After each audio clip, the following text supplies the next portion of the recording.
Good afternoon, everyone, and welcome to our Scale Up Stateside show, where today I'm really excited to be chatting with Marc Cohen. He's a very special guest and almost a friend of PGC is what I'd call him now. And we're going to be exploring his journey from founding an agency, scaling up his business in the US, all the way through to an exit. For those who haven't joined us before, I'm Amy Davies. I'm the Managing Director of PGC Group, and we specialise in supporting recruiters expand to the US and also in providing employer of record services for their contractors and clients. As I say, we've got Marc today, ex-founder of Consol Partners. Marc moved to the US in 2001 and founded Consol Partners in 2008, arguably the worst economy in the years before and after it. But he went on to have from strength to strength in his business, and we're going to find out a little bit more about that shortly. Marc actually took Consol Partners all the way to exit, and now today he lives in Malibu, hence the time of this session that we're holding it today for our LinkedIn audience, and he now advises recruitment firms on how to scale in the US. Marc has long been associated with PGC after we helped set his firm set up and grow a contract book over in the US. And we can come on to that later. But for now, hello, Marc, and welcome to the Scale Up Stateside podcast. Thank you, Amy. Much appreciated. Great to be here. But before we jump in, PGC had some big news today, which I woke up to a couple of hours ago. Massive news. First of all, listening that hasn't heard, PGC has been working really hard and had an amazing merger with Workwell. So huge congrats, Amy. I know it's a lot of work went into that, and really excited for you and the team. And I know we'll carry on talking more about that offline, but really, congratulations. Oh, thank you so much, Marc. It's been a journey to get here, and it's a very big moment in PGC's history. And we are hugely excited about the global potential that we now have through merging with the Workwell Group. So we will save that conversation for our audience maybe for another day where we tell you a little bit more about that. But for today, the attention's on you, Marc. So we have got a lot to get through, and in just 30 minutes. And we're going to cover a bit of your journey, what it takes to scale in the US, and then also the considerations around either exiting the business or taking the business through an event. Now, if anyone listening or watching today has any questions you'd like answering, as always, just drop them in the chat function and we'll do our best to answer as many as we can without distracting from the agenda that we have set before us. If we don't get time to answer your questions, do not worry, because we'll come back to you on LinkedIn after the episode has finished. And if we need to introduce you to Marc, we will do that directly. But first, Marc, again, thank you for joining us. Do you want to tell everyone listening just a little bit about your background, a little bit about the story, just to set the scene, and then we can take a deep dive into that? Yeah, thank you. I'll just keep it a nice abbreviated version. 24 years in recruitment, 18 years in the US, obviously 6 years running Consol Partners in the UK. So most of my experience, despite my accent, is actually US based. I've always had a focus on the future. So what's the next big thing in essentially emerging technology? Both a contract and perm business. Consol, we're fortunate enough to grow that business to roughly about $50 million a year in sales. We sold 65% in 2016, doubled EBIT, and made a full exit in December 2019. So we were really fortunate to get 8.6 multiple, really good business in that sense. And now my main focus is investing heavily in AI, funnily enough. At Consol, one of our specialisms was AI. So in 2015, we were doing AI recruitment. Now it's a big area of success. And so me as an investor focused heavily on AI. And that's my big passion area today, as well as the consulting side and helping companies expand and scale in the US, particularly UK companies looking to scale. Brilliant. Hugely exciting story that we're going to take a deeper dive into. And, lots of businesses that I speak to, part of their kind of strategic move, why they're moving into the US, is to work towards some sort of exit. So to be able to talk to you today and hear a little bit about multiples and how that all went is really great.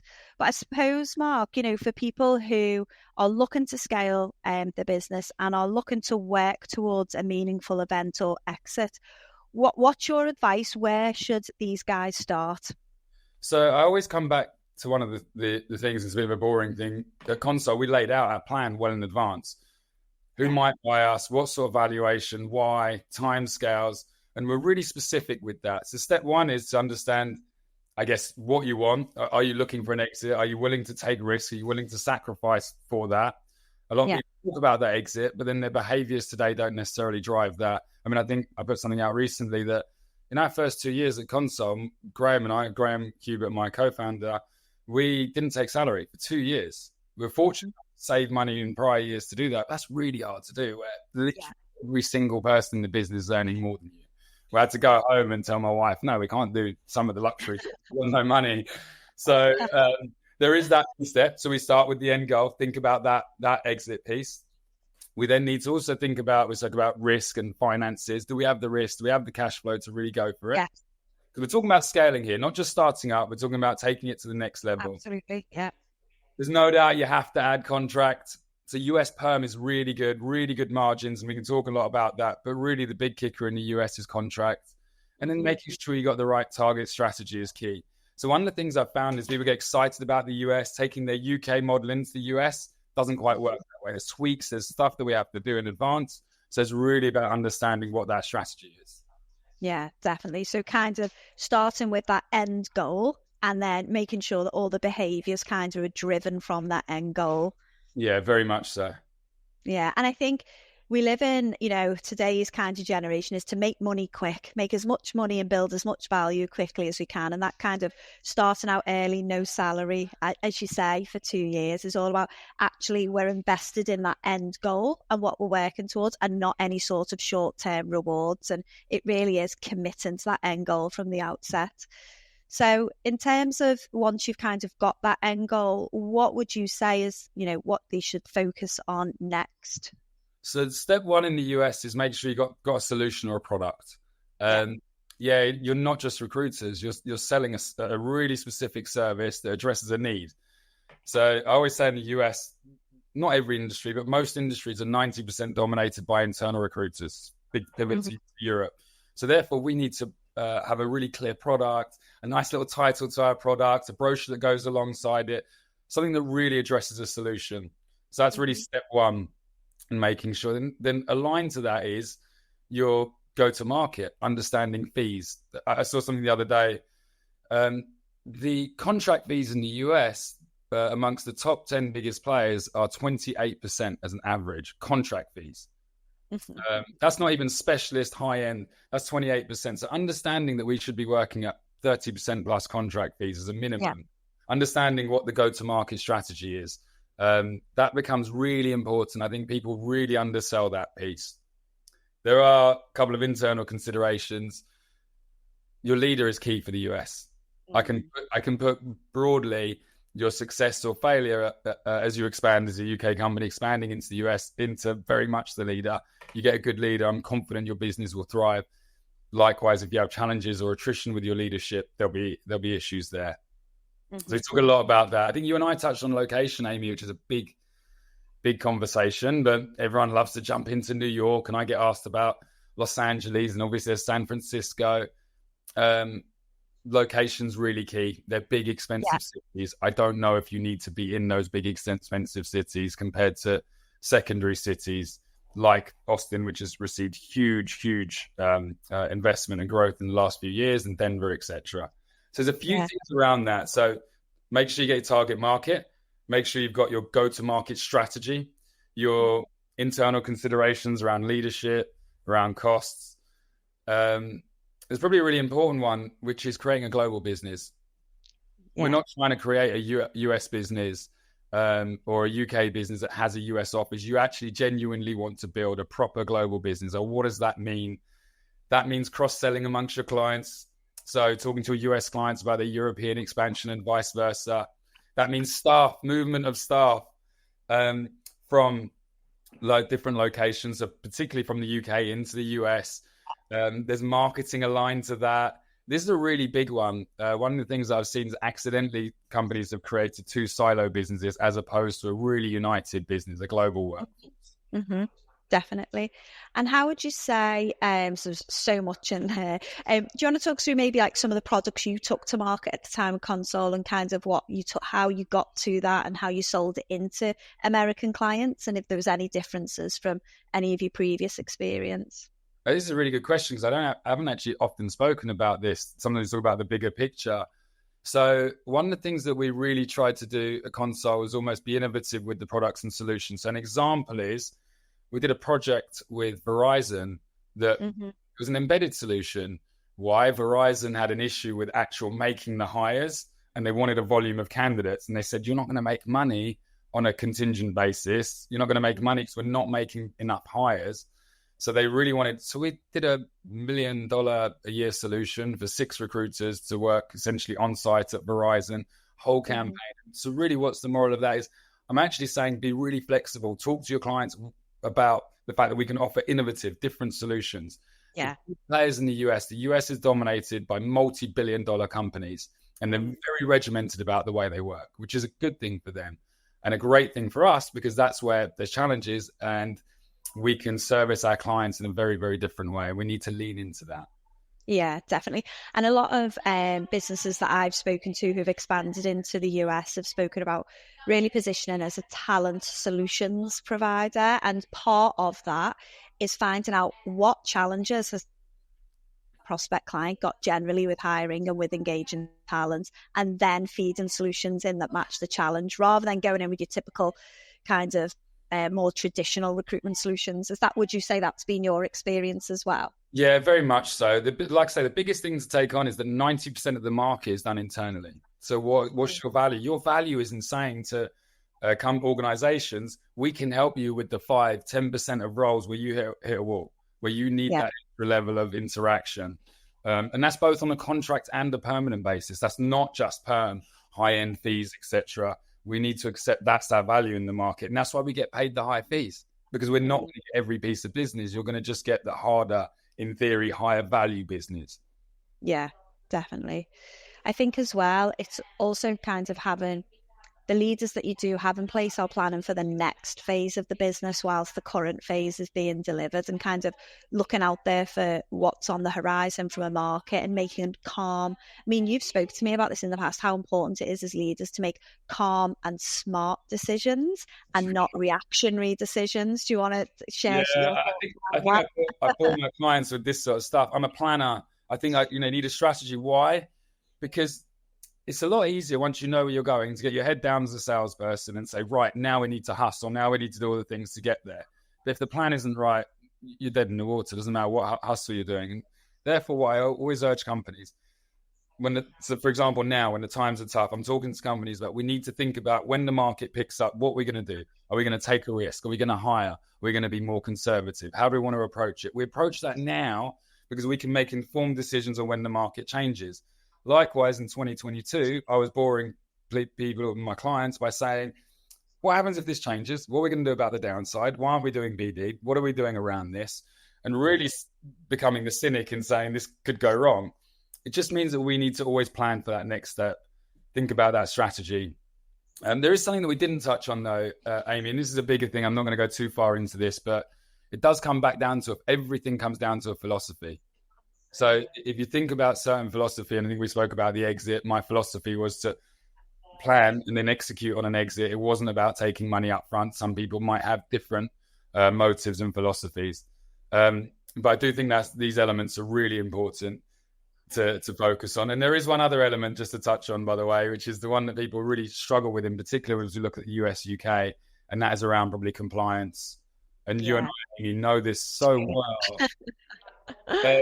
So just to touch on this, guys, we talk about US HR laws, and we understand the US is very litigious and has very different HR laws to the UK. The behavior that UK companies need to adopt in the US is very, very different. And step one is accepting you're no longer in the UK. We are in a very totally different continent. So we need to accept that straight away and get compliant. Compliance will bring down your business. If you do not have the right level of documents, HR laws, engagement with contractors, this is a major reason why somebody will run a mile from your business if they're So guys, you want to know what I did with PGC? One of the reasons we have a long-standing relationship with PGC is we had some challenges around compliance day one in the US, in California. And therefore we sort of vowed we needed a partner. And therefore we just pushed all that liability, all those issues onto PGC. You had that dialed in. That's what they do. They do to this day. So we really felt that getting a partner on board then we could focus on sales and not that compliance stuff. Isn't that fun and interesting? But you've got to get it right. So when you work with me or even you start working with Amy, the first place that we'll probably go to is compliance, because we know how serious it is. But that's the boring stuff. But you've got to get it right.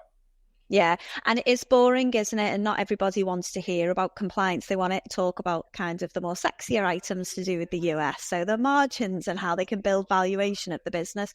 But actually, at the heart of the valuation of a business when you're looking to exit or going through an event is to get maximum valuation for the event that you've built. And right at the heart of that is you want a healthy, compliant contract book and wider recruitment business to make sure that you don't drive down the overall price of your business when you could have got more had you had the right processes in place and had you mitigated the risk. And I know, Marc, when we've spoken about, how do businesses scale compliance? And you've always described it as it's a monster issue. And the bigger you get, the more the problem compounds. Do you want to talk about a little bit? Yeah. Obviously, you worked with PGC, but just generally as, a leader of a US recruitment business, just how your approach to that and then how that mattered when it came to an exit. Yeah, you're dead right. So I knew of the issues in the US. I'll give you an example, actually, just direct example. Even though I'd worked in the US for multiple years, in theory, I had a head start on many people. We had a contractor. I remember it so well. December 23rd, 2013 to 2014. December 23rd, 2014, I was at home. A letter comes through. Court order for December 24th. You are kidding me. In San Francisco. I live in LA. What do you mean I'm going to get on a plane and go, this isn't going to happen? What's the court order for? So I'm scrambling around. We didn't pay a contractor. What do you mean we didn't pay a contractor? No, we paid the contractor. We paid the contractor day 32. What this contractor did, and this is America, unfortunately, California in particular, the contractor didn't give us his timesheet. We made the mistake of not paying him. We were waiting for a timesheet. Got the timesheet day 31. We paid him day 32. He sued us for non-payment within 30 days. He won. The judge got on the bone and said he will win. I don't like the fact that this is the third time this year he's done it as a scam. So that really sold us a lesson. And to be honest, even though we felt we had knowledge on compliance, we needed a partner. We needed to offset that.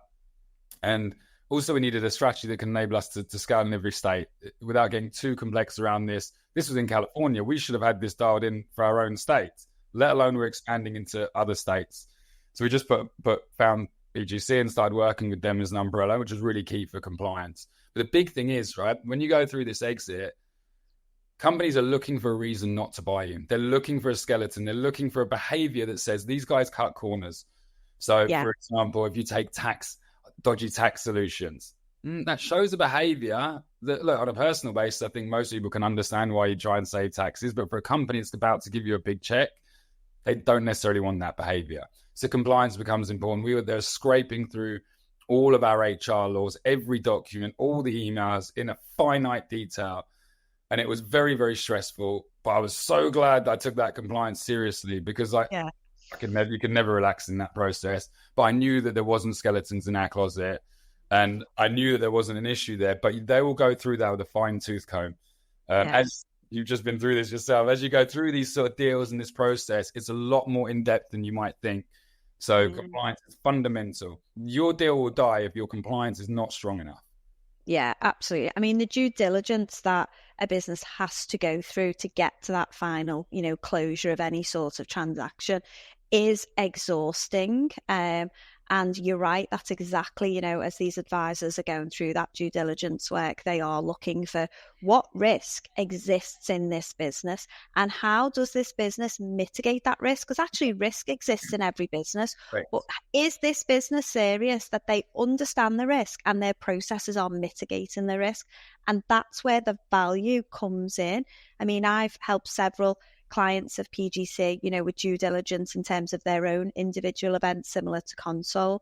And, when you speak to the advisors, that's exactly what they want to hear. This risk is always going to exist, no matter kind of what state you're in the US. But what's more important is how does your process as PGC protect this business and how are you mitigating and protecting the overall compliance of the kind of contract supply chain, if you like, to make sure that that risk is mitigated and it's a known, measured and monitored risk within the business. So, I totally agree with what you're saying. And a lot of people, unfortunately, they can start the other way around. So they kind of jump in 2 feet first. Exactly They don't understand the risk, and therefore they don't even know they need to mitigate it. And so also PGC have kind of come in on the scene with clients who've already got a contract book, or maybe they've just engaged independent contractors. And then I'll say, and hang on, our strategic goal in the next 3 years is to go through some sort of event. How do we clean this up? How do we now kind of get it into a position? Yeah. And you probably hear it the same as me all the time. And you can absolutely clean it up, get it into a good position, again, to secure maximum valuation. However, you're always going to carry that history of a period where you weren't mitigating that risk, and things can come back to bite you, as we've learned in the US, just with how litigious it is in the US, and people always underestimate it, that it can come back to bite you, which is why ideally day one, you have to understand your risk entering the market and how you manage and mitigate it. I think a lawyer said to me once, oh, look, no big deal with one person, 2 people. But what they would do is once they find out you're not compliant for one, they're going onto LinkedIn, they're contacting every contractor, every worker that ever worked for you over X period, anyone they can find, and they're putting together a class action lawsuit. That class action lawsuit then gets the federal government aware that you're behaving in a way that's so suddenly you've got this major... You're on the radar. Without you even realizing. Yep, exactly that. And like the lawyer said, one person, you find it's not a big deal, but that lawyer knows that behavior runs throughout multiple years. Yeah, it is. I don't want to scare people with that. I was going to say, how did you sleep at night? You get it right day one. You get the employer of record. You take it seriously day one. We don't mess with it. We accept that we're in a continent, and this is something we have to get right. Yeah. Yeah. I think as well, just to draw on that contract experience, there are clear differences between perm and contract in the US in comparison with the UK. And you speak quite strongly about, hey, if you're heading to some sort of event, why it's so important to have contract in your business. Do you want to expand on that for our audience? Yeah, we had a bit of a catch for us, right? Because our perm fees were, I think when I left, they were averaging $46,000. Let's just say $40,000 to $45,000 perm. That's money up front. Typically, candidates were starting within 5 days. We were getting the payment within 2 weeks of that. So we were getting from deal date $40,000 paid up front. So it was really enticing to go for perm. And I love perm in the US. It's really good cash flow, especially compared to perm in the UK. Our average perm fee in the UK, I think, was about £16,000 to close to $20,000, so half the perm fee. And yet contract in Europe was high. So first of all, really great money in perm, but you can't really have a sustainable long-term business in the US. We spoke about having a proper business, a global business, and that means you have to build out contracts in the US at some stage.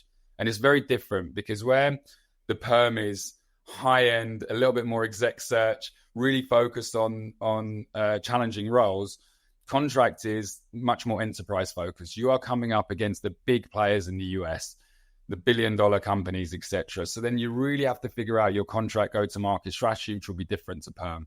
Whether that's working through consultancies, partners, RPOs, is very, very different structure. And then the way that you employ and engage and compliance around contractors. So when we start talking about compliance, we are heavily talking about contractors, etc. So it's a very, very different type of business. So we have to set up the contract. So as you're in that mode, those of you that have come here, they've already started to get some traction, get some success. We need to start pivoting towards a long-term investment in contract. What does that mean? It might take you 6 to 12 months to get any sort of traction. And we need to be aware of that and understand that's part of the plan and embrace that and accept that. That was really tough for us at Consol, for example. It took us a long time to get that US contract traction. But once we did, it was really big. Yeah, you built the momentum. Yeah, it really started to move. And that was a significant part of our exit. But it does require a different strategy, different tactic. And if you think about it on the basis that perm is a lot more exec search and needs to have that focus, and probably somebody doing one deal a month is going to bill close to $500,000. Contract, as we know, is very different, very fast moving, can be transactional. So it just needs a really different intention, a different focus. Yeah, brilliant. Sounds really great.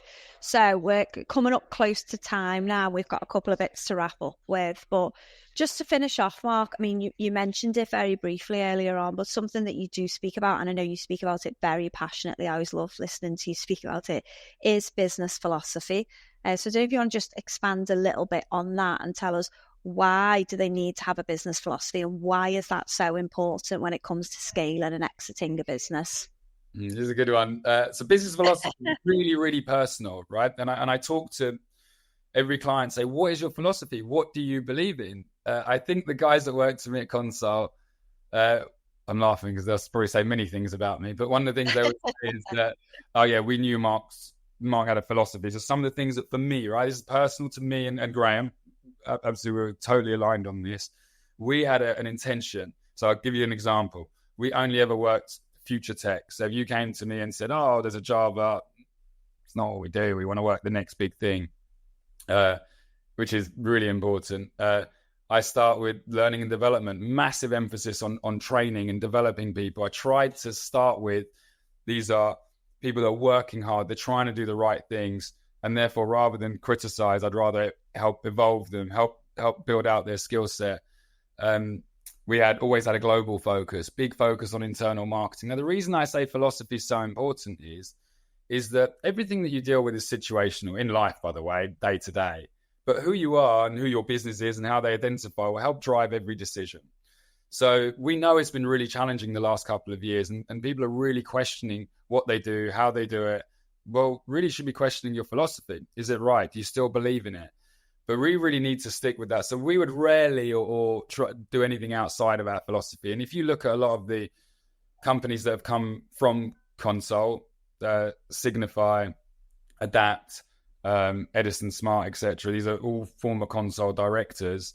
They all have that same thing, ultra niche, really driven in what they're doing, the right type of structure and marketing. So I really think philosophy, sit down, write down your philosophy, what you believe in. Then you can align that with your business. And then most importantly, every hire, when I spoke to every hire, I'm looking for a philosophical match. Yeah. And by the way, this is what we have in society. You have this with your partners. You have this with your friends. Amy, you and I, we get on well. And major part of that is a good philosophical match. Without us really needing to talk about that, we believe in very similar things. And I think that's really important. Definitely. And I think it takes, just to kind of round that up, I think it takes a level of bravery for leaders to stick to the philosophy, because what that actually means is, as you go niche, is you're going to leave opportunity on the table. You're going to say no to business, and that takes bravery when you're trying to grow and scale.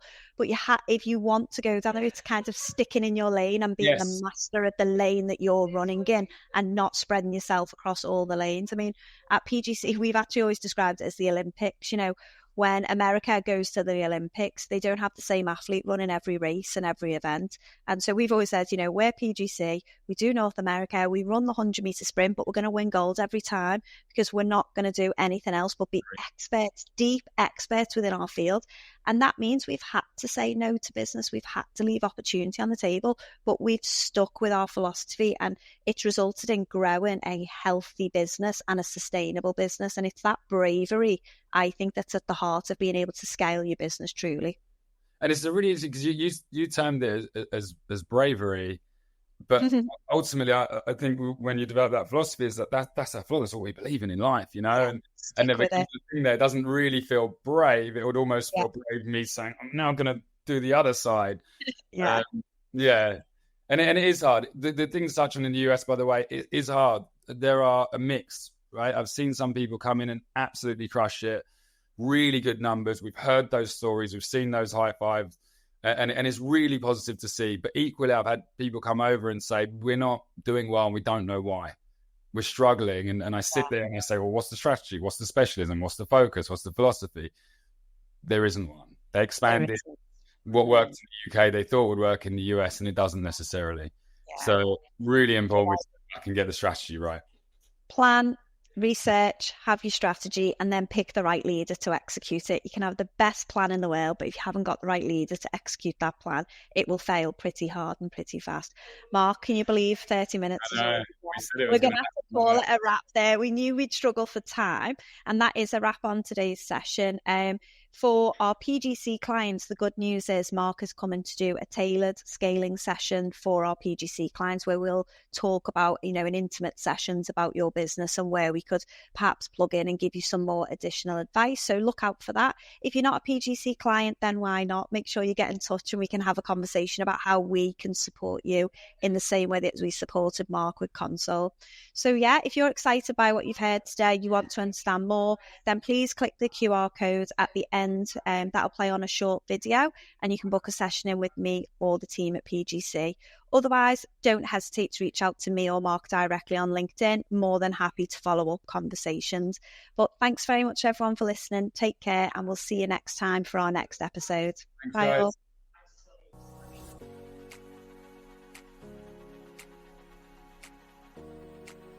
Want to help backing out your US expansion? Visit us at www.pgcgroup.com to learn more or schedule a free US expansion opportunity session with one of our consultants.